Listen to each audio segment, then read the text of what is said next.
የአዲስ አበባ ኮሪደር ልማት ፕሮጀክት የከተማዋን ብቻ ሳይሆን የኢትዮጵያን ኩራትና ገጽታ ቀይሯል አሉ ከንቲባ አዳነች አቤቤ። ከንቲባዋ ከኡራኤል ቦሌ መድኃኔዓለም እስከ ቦሌ ቪአይፒ ተርሚናል የሚያገናኘው የኮሪደር ልማት ለአካባቢው ተጨማሪ ውበት የሚያጎናጽፉና ለሕዝብ ከፍተኛ ጥቅም ያላቸው ዘርፈ ብዙ ስራዎች ተካተውበት ተጠናቋል ነው ያሉት። መስመሩ ከዚህ በፊት ደረጃቸውን ያልጠበቁ የአስፋልት መንገዶች የነበሩበት፣ የእግረኛ መንገድ እጥረት የሚስተዋልበት፣ የሳይክል መንገድ የሌለውና ከፍተኛ የመኪና ማቆሚያ ችግር የነበረበት መሆኑን አስታውሰዋል።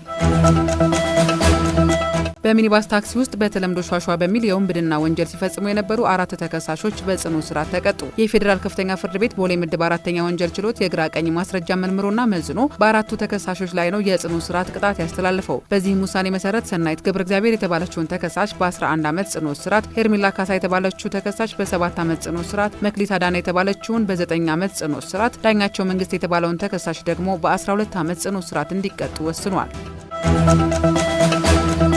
በአማራ ክልል የሚገኙ የቱሪስት መስህብ ስፍራዎችን የሚጎበኙ የሀገር ውስጥና የውጭ ቱሪስቶች ቁጥር እያደገ መጥቷል አለ የክልሉ ባህል ቱሪዝምና ስፖርት ቢሮ። የቢሮ ኃላፊ መልካሙ ጸጋይ እንዳሉት ባለፉት 7 ወራት ከ10 ሚሊዮን 124 ሺህ የሚበልጡ የሀገር ውስጥና 29900 የሚበልጡ የውጭ ጎብኚዎች የተለያዩ የመስህብ ስፍራዎችን ጎብኝተዋል። በዚህ ወቅት ከዘርፉ 7.9 ቢሊዮን ብር ገቢ ተገኝቷል ነው ያሉት።